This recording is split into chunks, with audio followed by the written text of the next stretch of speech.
کہ بر صغیر ہند و پاک پر کم و بیش 300 سال سے ان مدارس نے اسلام پر بے پناہ احسان کیا ہے۔ 300 سال سے ان مدارس کو سرمایہ فراہم کرنے والا، سپورٹ کرنے والا نہ کوئی بادشاہ ہے، نہ کوئی حکمراں ہے، نہ کوئی ادارہ ہے۔ غریبوں کے چندے سے، عام لوگوں کے چندے سے یہ مدارس چلتے ہیں، لیکن 300 سال سے انہوں نے دین بچا رکھا ہے۔ آج اگر ہماری پیشانیوں میں سجدے ہیں، چہروں پہ داڑھیاں ہیں اور دلوں میں عشق رسول ہے تو ان مدرسوں کا صدقہ ہے اور علماء کا صدقہ ہے۔ ورنہ جن علاقوں میں مدرسوں کو ختم کیا گیا وہاں دین ختم ہو گیا۔ مثال کے طور پر گزشتہ صدی کی ابتدا میں کمیونزم کا انقلاب برپا ہوا اور آدھی دنیا پہ ان کا قبضہ ہوا۔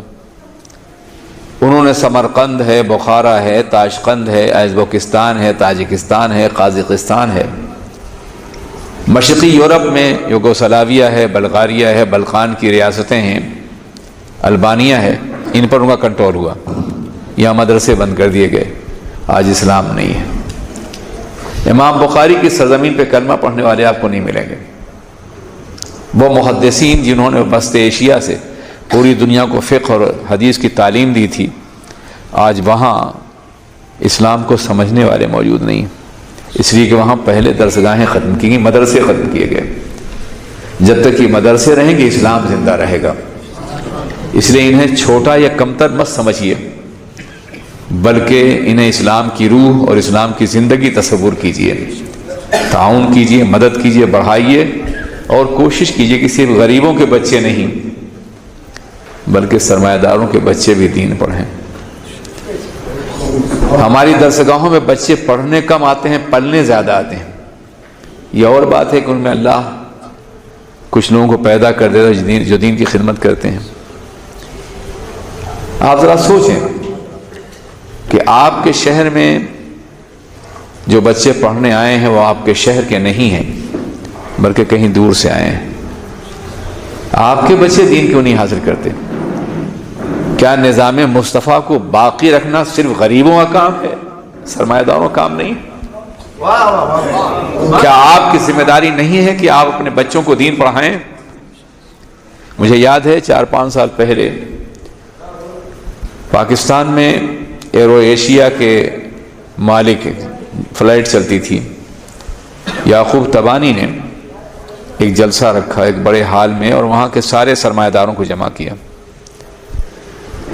سوالات یہ ہو رہے تھے میڈیا کی جانب سے، ٹی وی والوں کی جانب سے کہ علماء قیادت نہیں کر سکتے، علماء سائنس نہیں جانتے، علماء انگلش نہیں جانتے، علماء کمپیوٹر نہیں جانتے، علماء یہ نہیں جانتے، علماء وہ نہیں جانتے۔ میں نے کہا کہ یہاں کئی سو سلیکٹڈ گیدرنگ ہے پورے کراچی کی، ہاتھ اٹھائیے کہ آپ میں کسی کا بچہ عالم ہو رہا ہے۔ سناٹا۔ میں نے کہا آپ ہم سے شکایت کرتے ہیں، کیا نظام مصطفیٰ آپ کا نہیں ہے؟ کیا آپ نے سوچا نہیں کیا آپ نے لارڈ میکالے کے نظام تعلیم کو عام کرنے کے لیے کئی کروڑ ڈالر، اربوں ڈالر خرچ کرتے ہیں آپ، اور رسول اللہ کے نظام کے لیے اس ملک میں کچھ بھی نہیں ہے؟ وہ خیرات اور صدقے اور زکوٰۃ کی بنیاد پہ چلتے ہیں۔ اپنے رسول پاک کے نظام کو آپ نے غریبوں کے حوالے کر دیا ہے۔ یہ تو اللہ کا احسان ہے کہ آج مسجدوں کی اذانیں، امامتیں، تمہاری نمازیں، جنازے کی، تمہارا نکاح، یہ سب کچھ باقی اس لیے ہے کہ مدرسوں سے بچے پیدا ہو کے دین کا کام کر رہے ہیں۔ ورنہ تم نے تو دین کو دفن کر دیا ہے، تم نے تو کچھ بھی نہیں کیا اور ہم سے اعتراض کرتے ہو۔